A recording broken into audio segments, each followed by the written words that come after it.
company makes a profit of 49,000 in the year 2011. A model for future performance assumes that yearly profits will rise in an arithmetic sequence with common difference D. This model predicts total profits of 612,500 for the years 2011 to 2015 inclusive. Find the value of D. So we need to work out what it is we have got in the question. A company makes a profit of 49,000 in 2011, that's the first year. So your U1, which is also called A, is 49,000.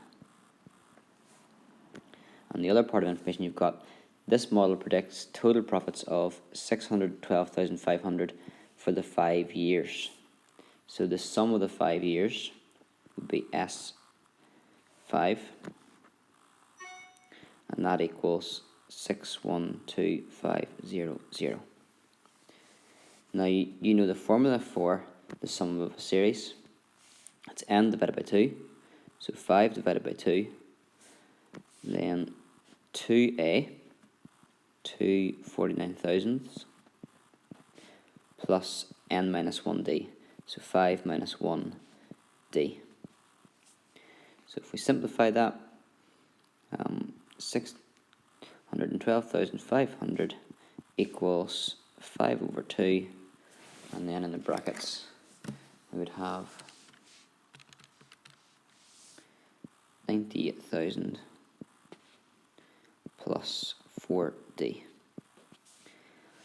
I would bring the whole fraction over, so divide this by 5 over 2.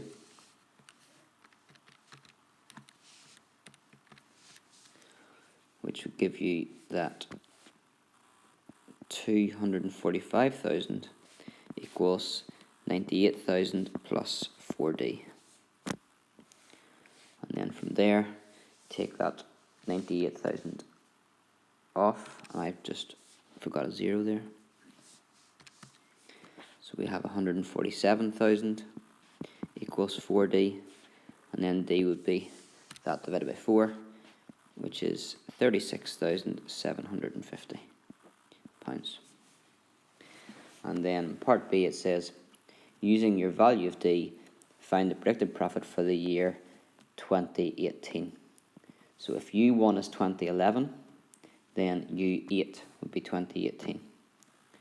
So we're trying to find U8, and that would be A, 49,000, plus n minus 1, so 8 minus 1, and then D, which is 36,750.